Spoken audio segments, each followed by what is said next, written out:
ସକାଳୁ ସକାଳୁ ଉଠି ମୋ ମନ ଆଜି ବହୁତ ଦୁଃଖ ହେଇଯାଇଛି। କାହିଁକି ଜାଣିଛନ୍ତି? କାହିଁକିନା ମୋର ଗୋଟେ ୟୁଟ୍ୟୁବ୍ ଚ୍ୟାନେଲ୍ଟେ ଥିଲା, ସେ ଚ୍ୟାନେଲ୍ରେ ଆଜି ବ୍ଲକ୍ ହେଇଯାଇଛି। ବହୁତ ମନ ଦୁଃଖ ଲାଗେ ଯେତେବେଳେ ସେ ଚ୍ୟାନେଲ୍ରେ ତୁମେ ବହୁତ କଷ୍ଟ କରିଥିବ, ତାପରେ ମଧ୍ୟ ଯଦି କେହି ଜଣେ କିଛିଟା ଛୋଟିଆ ମିଷ୍ଟେକ୍ ପାଇଁ ତୁମ ୟୁଟ୍ୟୁବ୍ ଚ୍ୟାନେଲ୍କୁ ବ୍ଲକ୍ କରିଦିଅନ୍ତି। ତ ସେଇଭଳିଆ ମୋର ବି ଗୋଟେ ହେଇଛି। ମୁଁ ଜଣଙ୍କର ମ୍ୟୁଜିକ୍ ଆଡ଼୍ କରିଦେଇଥିଲି, ସେ ମ୍ୟୁଜିକ୍ ଯୋଗୁଁ ସେ ମୋତେ କେବଳ ଥରେ ହିଁ ୱାର୍ଣ୍ଣିଂ ଦେଇଦେଇଛି, ତାପରେ ଡାଇରେକ୍ଟ ବ୍ଲକ୍ କରିଦେଇଛି। ମୁଁ କ'ଣ କରିବି ଭାବିପାରୁନି। ତଥାପି ବି ଜୀବନ ତ ସୁଖ ଅଛି ଦୁଃଖ ଅଛି, ସୁଖ ଦୁଃଖକୁ ନେଇକି ଚାଲିବା। ତ ଦେଖିପାରୁଛନ୍ତି ଝିଅ ଆଜି ଆସିଛି ତା ଆମା ମାନେ ଜେଜେମା ଯାହାକୁ କୁହନ୍ତି ତାଙ୍କ ପାଖକୁ। ଏଠି କେରଳର ଲୋକମାନେ ବହୁତ ସ୍ନେହୀ। ସକାଳୁ ରୋଷେଇବାସ ସାରି ଦେଇକି ବାବାଙ୍କୁ ଛାଡ଼ିବାକୁ ଆସିଥିଲୁ 2 ଜଣ ଯାକ।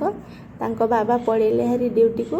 ପଳେଇଲା ପରେ ସେ ସବୁବେଳେ ଗଲା ପରେ ଝିଅ ଆମର ପଳେଇ ଆସେ ଜେଜେମା ପାଖକୁ। ଏଇଠି ତ ଜେଜେମା ନାହାନ୍ତି ନା, ଏଇଠି ସେ ଜଣଙ୍କୁ ଜେଜେମା କରିଦେଇଛନ୍ତି। ତାଙ୍କ ପାଖକୁ ଗଲା ମାନେ ସେ ବିସ୍କିଟ୍ ମିକ୍ସଚର୍ ଯାହା ବି ଥାଏ ଘରେ ଦେଇଦିଅନ୍ତି। ତାପରେ ବହୁତ ସ୍ନେହ କରନ୍ତି। ତାଙ୍କର ବି ଛୋଟ ଛୁଆ ତାଙ୍କ ଘରେ ନାହାନ୍ତି। ଆମ ଝିଅକୁ ଦେଖିଲେ ତାଙ୍କ ମନ ବହୁତ ଖୁସି ହେଇଥାଏ। ସେ କିନ୍ତୁ ମୋତେ ବହୁତ ଗୁଡ଼ିଏ କଥା କୁହନ୍ତି, ମୁଁ ହେଲେ ଭାଷା ବୁଝିପାରେନି ନା, ତାଙ୍କର ମୁଁ କିଛି ବୁଝିପାରେନି। ତଥାପି ମୁଁ ହଁ ହାଁ ମାରିଦିଏ। କ'ଣ କରିବା, ଏଇ ତ ଜୀବନ ଆଉ। ସବୁ ଭାଷା କ'ଣ ସହଜରେ ବୁଝି ହେବ କି ଶିଖି ହେବ? ଶିଖିଲେ ଶିଖି ହେବ, ମୁଁ ଶିଖିପାରୁନି ଆଉ। ଝିଅକୁ ଆଣିକି ଦେଇଛନ୍ତି ବିସ୍କିଟ୍ ଦେଖିକି କାଉ ଉଡ଼ିକି ପଳେଇ ଆସିଛି ଖାଇବ ବୋଲି ଆଉ। ମୋ ଝିଅ ବି ତାଙ୍କୁ ବହୁତ ଝିଅ ତାଙ୍କ ଭିତରେ କ'ଣ ସବୁ କଥା ଚାଲିଛି ମୁଁ ତ କିଛି ବୁଝିପାରୁନି। ଯାହା ଯେତିକି ବୁଝୁଛି ମାମା ଝିଅକୁ କ'ଣ ବିସ୍କୁଟ୍ କଥା ବୋଧେ କହୁଛନ୍ତି, ଝିଅ ବି ବୋଧେ ତାଙ୍କୁ ବିସ୍କୁଟ୍ ଦେବାକୁ କହୁଛନ୍ତି କି କ'ଣ, ସେଇଭଳିଆ କିଛି ଗୋଟେ କଥାବାର୍ତ୍ତା ହେଉଥିବେ। ଆଉ ତାଙ୍କ ମନ ବି ବହୁତ ଦୁଃଖ। ଏଠି କ'ଣ ସେ ଆଗରୁ ଯେଉଁଠି ଥିଲେ ତାଙ୍କର ହେଉଛି ବହୁତ ଭଲ ସାଙ୍ଗସାଥି ସବୁବେଳେ ଆସୁଥିଲେ। ଏଇଠି ଟିକେ ଆମେ ଯେଉଁଠି ରହିଛନ୍ତି ସେଇଟା ଟିକେ ଗାଉଁଲି ଏରିଆ, ତ ଗାଁରେ ପ୍ରାୟ ଲୋକ ସବୁ ସହରକୁ ଯାଇଛନ୍ତି, ସେମାନେ ଏଠି ବେଶୀ ରହୁନାହାନ୍ତି। ତ ସେଇଥିପାଇଁ ତାଙ୍କୁ ଟିକେ ଏକୁଟିଆ ଲାଗୁଛି। ଝିଅ ଏଠି ଆସିଲା ମାନେ ସେ ବହୁତ ଖୁସି ହେଉଛନ୍ତି।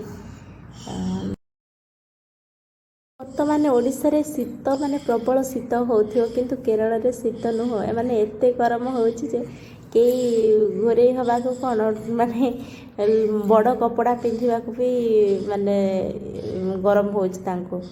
ଆଉ ଆମେ ତ ରାତି ସାରା ଫ୍ୟାନ୍ ଲଗେଇକି ଶୋଉଛୁ। ଏଠି କେରଳର ତାପମାତ୍ରା ଟିକେ ଅଧିକ, ତ ସେଇଥିପାଇଁ ଏଠି ଶୀତ ବେଶୀ ହୁଏନି। ବାସ୍ 6 ମାସ ପ୍ରବଳ ବର୍ଷା ହୁଏ, ଆଉ 6 ମାସ ପ୍ରବଳ ଖରା ହୁଏ। ସେଇ ଖରା ବର୍ଷାରେ ଗୋଟେ ବର୍ଷ ବିତିଯାଏ। ସେମିତି ଝିଅ ମୋତେ ବିସ୍କୁଟ୍ ଦେଉଛି, ଏବେ ପପି ଦେଇଦେଉଛି। ଏଇ କଥା ଆପଣମାନେ ସ୍ପଷ୍ଟ ଜାଣିପାରୁଥିବେ ଏଇ ଭିଡ଼ିଓ ଦେଖିକି। ଯେତେ ବୟସ୍କ ଲୋକମାନେ ଅଛନ୍ତି ପ୍ରାୟ ସମସ୍ତେ ବହୁତ ସ୍ନେହୀ ହେଇଥାନ୍ତି। ଏଠି ସାମ୍ନାରେ କେତେ ଗୁଡ଼ିଏ ପଇଡ଼ ଫଳିଛି। ଏପଟେ ସବୁଆଡ଼େ ନଡ଼ିଆ ଆଉ ଗୁଆ। ଏଇଠି ଆମ ରୁମ୍ ସାମ୍ନାରେ ବି ସବୁ ପ୍ରକାର ମାନେ ବହୁତ ଗୁଡ଼ିଏ ଗୁଆ ଗଛ। ସେପଟେ ଫ୍ରେଣ୍ଡସ୍, ଏଇଠି ମୁଁ ମୋ ଭିଡ଼ିଓଟିକୁ ଶେଷ କରୁଛି। ଯଦି ଆପଣମାନଙ୍କୁ ମୋ ଭିଡ଼ିଓ ଭଲ ଲାଗିଥାଏ ତେବେ ନିହାତି ମୋତେ ସପୋର୍ଟ କରନ୍ତୁ ଏବଂ ସବସ୍କ୍ରାଇବ୍ କରିଦିଅନ୍ତୁ ମୋ ଚ୍ୟାନେଲ୍ଟିକୁ। ରହୁଛି, ଜୟ ଜଗନ୍ନାଥ।